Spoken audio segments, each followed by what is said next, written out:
for me. And before I start, I just want to say this very clearly. If you're trying to build a business, a values-led business that's sustainable but also profitable, you are doing something very brave inside a system that does not make it easy. Because you are not just trying to make sales. You are trying to make sales without lying. You're trying to make sales without exploitation. You're trying to make sales without turning your life into a factory, handmade businesses, you know what I mean. And you're also trying to make sales without pretending everything is okay when it's not.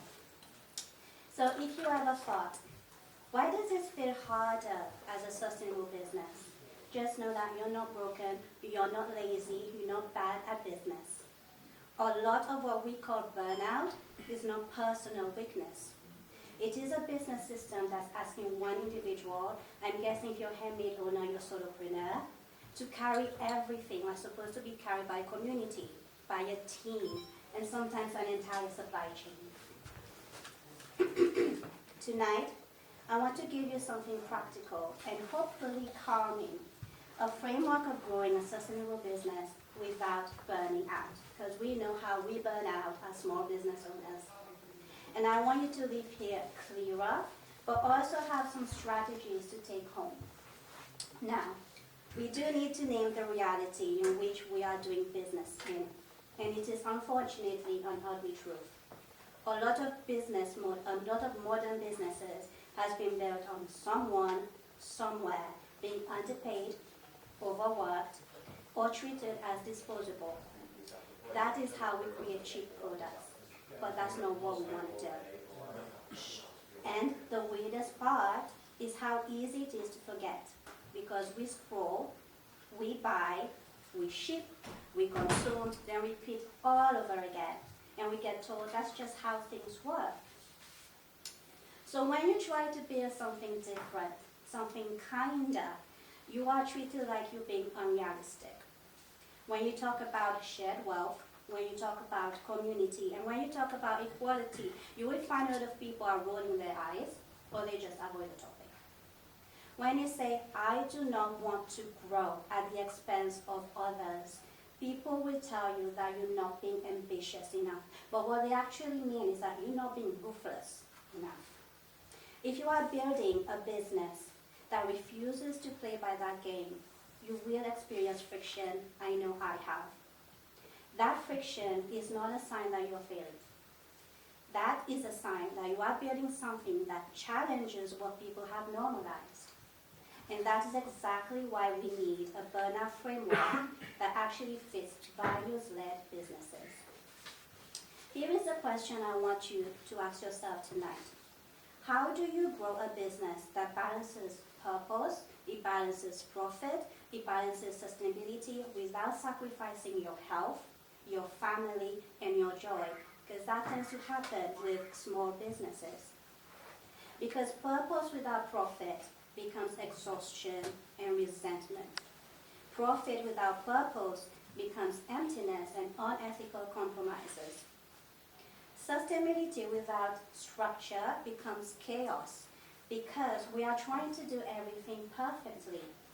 What we want is a business that can feed you, not a business that feels like it's constantly eating you.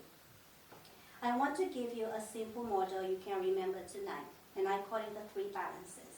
We have balance 1, enough money. We like money.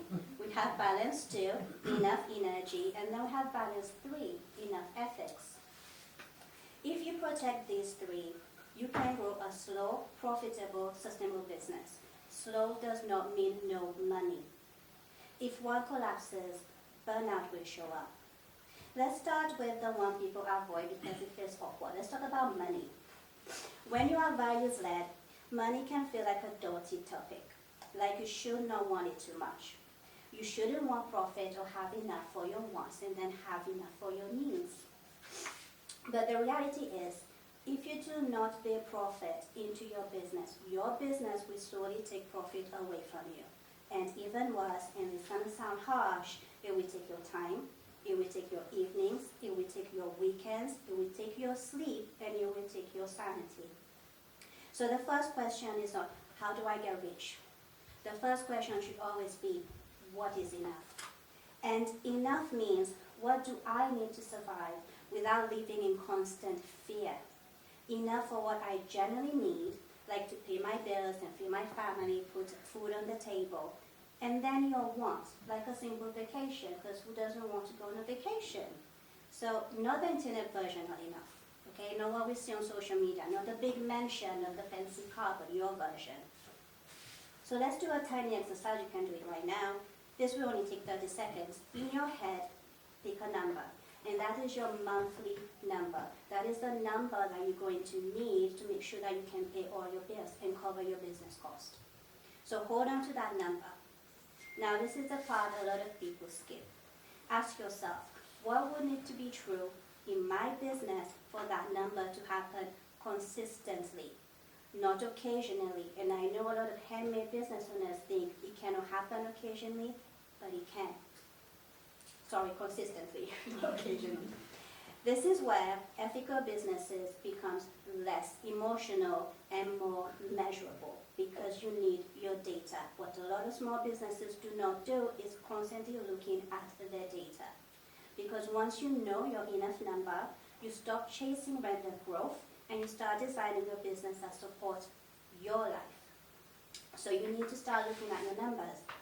And a business designed around enough is often more sustainable than a business designed around infinite, because infinite is never satisfied. Infinite is when unethical compromise happens. Infinite is where burnout exists.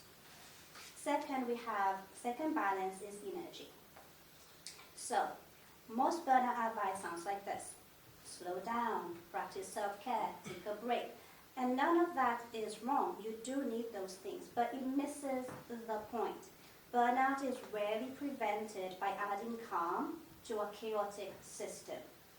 If you return to a business that's run on chaos, has no strategy of whatsoever, the exhaustion will return as well. Burnout usually comes from one of these patterns, so see if you can relate.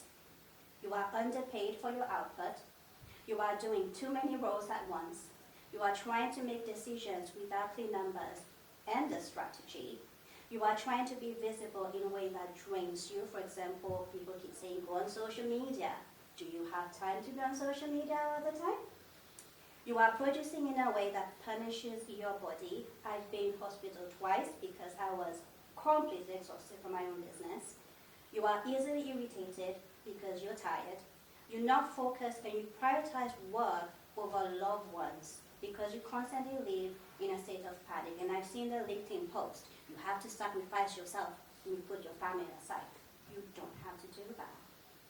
You have no control and your business has taken over your joy and your freedom. I know some of you can relate how that feels like when you feel like your business has taken over your life. So here is the mindset shift. You are not a machine, you are an engine. And I know it sounds like corporate fluff, but just bear with me for a moment. If the engine dies, the business stops. So energy is not a bonus. Energy, your capacity, your capability, that is your business asset. And no one can take that from you. So I want you to start treating energy like you would treat money. All right? So what do we do with money? We track it, we plan it, and we protect it. Here is a practical way to do that. Instead of asking, how many hours can I squeeze into that week to make another gadget, you should be asking yourself, how many good hours do I realistically have? How many good hours do I realistically have to make products in an hour, in a day? Because what will that do? That will add up in the month. When you know how many products you can make, you can decide or you can see the probability of revenue that you're going to have. That is your potential profit. That is you taking an income home. If you don't know those numbers, you will struggle and you will suffer burnout. Good hours mean hours where you think, where you make, when you create, but also where you're kind to yourself. Because when we are a solopreneur or we have a small business, we tend to forget ourselves. Because if your growth plan requires you to become someone else, it's not a growth plan. It's a slow collapse of your business. Third balance is ethics. This one is a bit tricky because if you're values-led individual, often we fall, I say we, because me as well, and the perfection paralysis. We want everything to be sustainable, okay? We want everything to be ethical. But when you're a small business, and you have limited to no budget, this can be hard in the beginning, and that can cause stress. And some of us end up ashamed, the majority of us end up exhausted. So I want to give you a kind of definition of an ethical business. Ethical business is not perfection. Anyone that says it is, they don't understand sustainability and they're not ethical. What it is direction. It is asking, does this decision reduce harm and increase fairness compared to the default? Because we have to remember the default is exploitation. The default is cheapness at any cost. Okay, we're going to use anybody that we need to make this product. If you are trying to do better than the default, trust me, you're already doing better than most businesses. But here's the boundary. Ethics cannot come at the cost of your survival, because then your business dies and your impact disappears. We don't want that. We want more businesses with ethical impact. So the goal is not to be the purest. The goal is to be consistent and to be honest. Have clear claims, have transparent choices, and also have realistic improvements. Ethics plus structure, not ethics plus self-destruction. So how do we grow with these balances? I want to introduce a growth approach that is sustainable and practical. Growth through focus, not growth through pressure. Most people try to grow by adding more. Okay, so most businesses, what they will do, they will add more products because that was not selling, so why not make more? And then more platforms. Hey, Instagram is not enough. I need TikTok, I need LinkedIn, I need whatever other platforms. And then more posts, because 3 times a week is not enough, so I need to be doing every time, every day. And more offers and more commitment, because we cannot say no. Someone says, I really like that product and I have that one, then there's a nasty customer, you say yes. Values-led individuals do this because we feel responsible. I mean, like, we need to prove that we deserve success. Why wouldn't we? I am being ethical, I am here being brave, why can't I have that success? But growth is often subtraction, and what I mean by that is choosing fewer things and doing it better. Here are 3 focus moves that protect your money, your energy, and ethics at the same time. First is simplify your offers. If you're selling 20 different things, especially if you're making it yourself, that's 20 different things you need to focus on. That's 20 different price points. And if you're not calculating the price, that's 20 different issues that you need to deal with. So what you need to focus on is primary products. Have your primary products. And I always say with that primary product, you ask feedback, actual feedback, and then see how people relate to them. And then you can have secondary products. But you don't constantly be making products in the hope that they sell to make money. Second is price like an ethical adult. And what I mean by that is if your pricing depends on you being underpaid, it is not ethical. It is self-exploitation. Ethical pricing includes fair labor, which is yours. Third is building community, not just an audience. An audience, there are people who's watching you. A community, there are people who will support you. And I've seen this with my own previous business. You can have 1 million followers on social media, but if they're just liking, they're just there to watch. If I have 250 people on Instagram at the same time you're doing markets, those people are there to support you online and offline. So even though I didn't have a lot of followers, I was still making my money because my people were not just people watching me online. They were supporting me offline. Community is where shared wealth becomes real, because you are not doing this alone. You become part of the circular economy, and this is a very particular topic I like to talk about. You might be tired of me, which helps strengthen communities and society, because that's one thing we need to be focusing on. We support small businesses because they do support the local economy. And this is why events like this matter, because you can meet people who actually get it. People who do not roll their eyes when you say ethics, People who don't know what the ICE when say, I do not want to use child labor to make my products. People who lean in. Let me make this more practical. If you are heading towards burnout, it usually looks like one of these. So if you don't know, you're not sure if you're going towards burnout or you're just tired, see if you can relate or you can spot any of these. You feel guilty when you rest. You cannot switch your brain off because it's going at 1,000 miles per hour. You avoid looking at your numbers because they start to look scary. You keep creating new things because the old things are not selling, so now why not create more? You feel like your business only works if you're constantly pushing and you never feel like you get a break. If that is you, here's what I want you to do this week, okay? Pick one of the three balances and stabilize it. If it is money, calculate your enough number. If you do not know how to do that, you can come and talk to me afterwards.